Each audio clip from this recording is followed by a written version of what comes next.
The mysteries of Alice continue to show through the lore of the game, and today I want to open a fascinating theory regarding her strange abilities. So today, welcome to Alice is an Ascender. Disclaimer, this is all just a theory and speculation, nothing here is indicative of the final product. So let's begin with Alice as a character and her traveling history throughout the game. Alice is Klee's mother, and is a powerful, if not the most powerful, artificer and sorceress in Teyvat. She's a known explorer that's privy to a lot of information that even the most renowned of scholars don't know about, and she has a knack for creating things, researching phenomena, and overall satiating her unbridled curiosity for the unknown. She's a force to be reckoned with, and is one of the most background characters of the lore, with her voice being a rare but welcome addition to the roster of character miscellany. She's well versed in many other mystical fields and is allegedly over 500 years old. This is because of her acquaintanceship with Daughter and the fact that she calls Yae Miko Little Yae. Alice is currently with Klee's father, as 3 years before the start of the game, they went to travel somewhere dangerous and far away, which coincides well with other notes that I'll be handling in this video.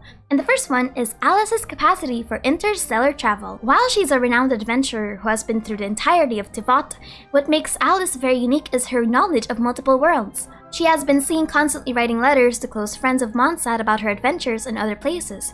Some worlds that she's been to are the following. From the cave Glider, for example, she went to a world that was once upon a time, a world ruled by dragons. It's unknown if this is our world, but I think it's just a variation of Earth, well, our Earth, that instead of chicken has dragons for some reason. Honestly, a better version.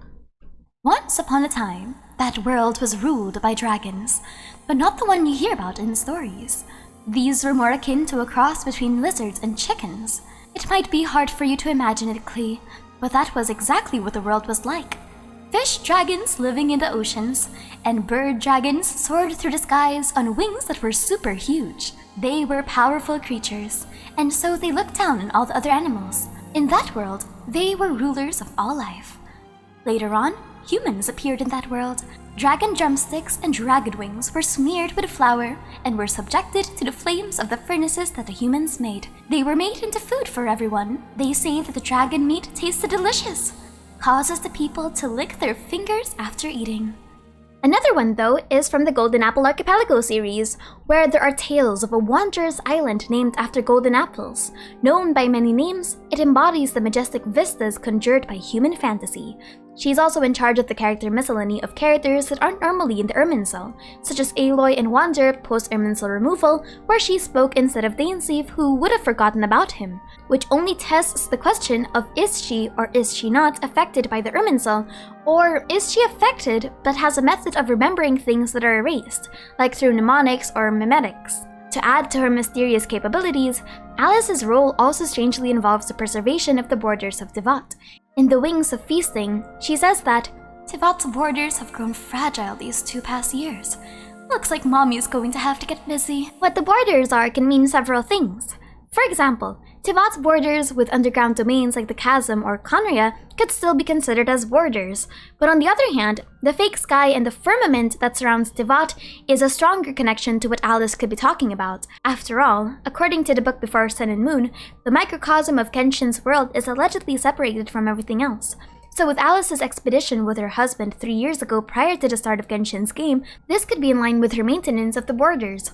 A clear-cut reason why the borders are thinning for the past years, though, is not yet confirmed in lore. But we do know, for whatever reason, Aloy was able to permeate into Teyvat lore-wise.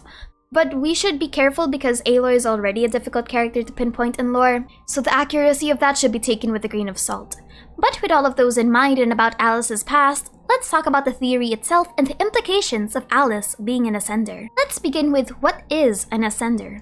I'm going to need to use a definition of terms for this video because the term ascend has been used in Genshin lore before. It refers to an allogene, or maybe a human or inhuman, that rose to Celestia out of either honor or strength. Ascender for this video, though, will mainly be used as an antonym of the concept of descenders. The term descender is used to refer to creatures that are not native to Teyvat, or even to the planet itself with Conria and Enkanomiya in mind. They descended from beyond the firmament, into the peace that the planet Genshin Impact exists in. Ascender, on the other hand, is the opposite. creatures native and born in Teyvat but have the ability to traverse into other worlds, hence the term. The implications of Alice being an ascender versus a descender will be discussed later, but let's entertain the idea that she's an ascender for a bit, because regardless of this status, we still need to address the fact that she is able to go back and forth between worlds unhindered by both the foundational principles and any borders of Teyvat. So let's consider if Alice has connections to Celestia. The first theoretical implication that we need to consider is that Alice can move around to different worlds as she allegedly pleases, which is a massive taboo in Genshin's lore for a myriad of reasons. I want to hammer in how powerful Alice's position is as an interstellar, or at least interplanetary, traveler. 1. It's considered a deadly sin within the Sumer academia to even consider delving beyond the universe. 2. Is that we've seen descenders and creatures that are from far beyond be considered as outlanders at best and invaders at worst. 3. Is that there exists a firmament that is keeping Teyvat in, and a fake sky whose purpose can only be theorized on. Because if there's a fake sky that's keeping everyone in, I'm sure that the gods have their own resistance to the idea of having creatures come in and out as they please from Teyvat. Creatures from other worlds are also considered blasphemy in the nations of the gods. The Traveler themselves are known as exceptions, and the last time we saw creatures pouring from other dimensions, the sky went red, which is what makes Alice's role so mysterious. So the theoretical question is, where and how did she get that prestige? My theory is that Alice is an independent researcher, and the race of longevity that she's talking about that she and Clay come from are natives of Teyvat. But somehow, someway along the lines, she gained the permission of the gods to continue operating in Otherworldly, as she sees fit because her position in interstellar travel is overall beneficial to Teyvat's protection. It isn't unheard of in the world of Genshin for mortals to meet with gods throughout their lifespan. We've had archons overseeing mortal life, but we also have seen direct ascension in the manga and the game. But my theory is that Alice is an exemption to the usual requirement that they have to die. However, we also need to consider the possibility that Alice is completely independent or is working with other people outside of Celestia, which is perfectly possible. She can easily just be another part of an underground organization that's in charge of keeping Teyvat safe, even without the permission of the gods. Remember, Alice is part of the Hexen Circle, and one of its other members is known as Nicole, someone that allegedly knows the truth of the world and is in charge of managing truths in the event that they were compromised. If Alice and her husband were the ones to be operating with other individuals that are meant to uphold the foundational piece of Teyvat, then I guess we're just going to have to find that out in the future. But yes, there are two ways to this theory. Alice has a contract with Celestia, or Alice is working alone, which is especially probable now that the Heavenly Principles are currently inactive. And if we were to theorize her role, I believe she's Teyvat's first line of defense against invaders. In the Flowers of Paradise Lost, it is mentioned that invaders descended from beyond the firmament and brought forth knowledge to the people that were either disallowed or against the Heavenly Principles. These were the seeds for the battle against the Second Throne, as despite its existence seemingly being in good terms with the Seelie and the humans, it was still considered a threat by the gods, and therefore led to a very, very large-scale cataclysmic event. It's in that artifact set as well that the Goddess of Flowers warns against talking about the Master of Four Shades, which makes me think that after a certain point in history, Teyvat's defenses against invaders heightened to avoid another cataclysm. This would only be furthered by the rampancy of forbidden knowledge across the world, with the contamination of Apep and King Deshret, and then subsequently the collapse of Conria by Rhine-daughter. The term Otherworldly is so innately engraved as hostile in the world of Teyvat, and that it's not really unprecedented why the Sustainer was so hostile towards the Traveler in the beginning, even though our Traveler only recently woke up. But there are some other good things about having someone that's able to traverse through other worlds and remember things outside of the Irminsul while having connections to Teyvat. If I were to theorize Alice's other role in the grand scheme of Teyvat's history, I would compare her to the Traveler, a creature that can outlive a majority of Teyvat's citizens and bears witness to the events of the world around her, all the while traversing through the universe and different planets. Zhongli makes an emphasis that there is a need for people that can keep records or tabs of history, considering that almost all creatures in Teyvat undergo erosion. So Alice's exemption from the Irminsul, her role as a writer for the Teyvat travel guide, and even just a seasoned adventure could be her due diligence executed. Now we move on to an important question for this theory. What is the difference between Alice being an ascender versus her being a descender? What is the difference in implications and executions versus the Alice is a descender theory? This was actually my test for myself in writing this video because the end goal of all of this is essentially the same. But let's still expand on that. If Alice is a descender, then the implications of that is that she decided that Teyvat was the perfect place for her to live in, considering she's made both a name and a family in this place. This would also mean that Klee has otherworldly origins as an elf, which aren't really all that far-fetched. But the most important question for Alice is what makes her different from the Travelers. Alice was already present in Teyvat around the time of the Cataclysm if her friendship of Daughter and her knowledge of Albedo's existence is indicative of the relationship between the two witches, which means that it's highly likely that Alice's descension, if she was a descender, happened around the time before the Cataclysm. Ergo, the Heavenly Principles could still be active to adjudicate her position. But if Alice is an ascender, a potential implication is that she was handpicked to be Teyvat's protector against threats similar to Daughter's Cataclysm or to the divine knowledge leakage of King Deshret's civilization.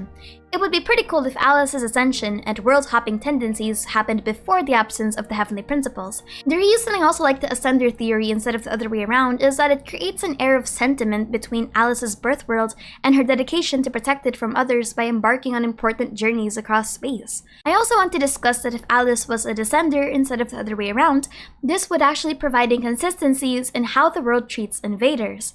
One problem that Descenders posed was that they provided otherworldly knowledge that Celestia couldn't completely facilitate. And Celestia has had historical problems with envoys giving knowledge beyond the intended, or even fellow celestial creatures learning more about their origin from beyond this world. If Alice was a descender, Alice also being a sorceress or an artificer who has been known to bring back things into Teyvat or bring her wacky experiments should have a bigger red flag in the grand scheme of Teyvat's history. If she was an ascender though, that would mean all of her development from birth to studies were done in Teyvat, which could have some more leniency for permission.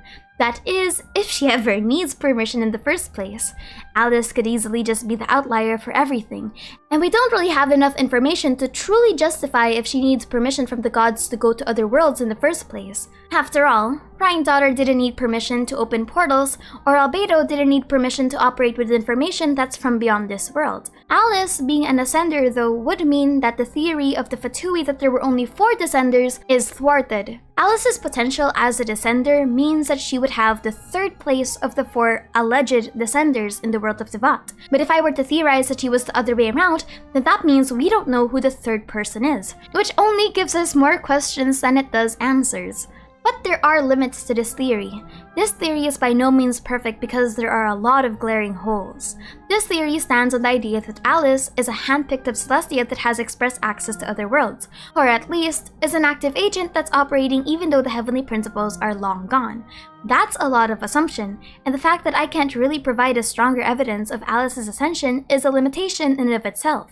Another glaring issue is that Alice still remembers Wanderer enough to narrate his character miscellany, something that she shouldn't have access to if she really was a native of Teyvat. This is the biggest counter to the Descender versus Ascender theory. We don't know if bypassing Irminsul is even possible, but it is possible that Alice has her own methods of keeping record that can ignore Irminsul rules, maybe allegories like fairy tales or codes like the chairs in the desert. But that's it for me today. What are your thoughts? This video was actually meant to open the discussion of Alice instead of closing it, so I'm curious, what do you think Alice is? Do you think she's a descender or do you think she's an ascender? Both theories have a lot of merit in my opinion, and I honestly just wanted to talk about Alice for no reason. Anyway, my name is Aster and thank you for chilling with me.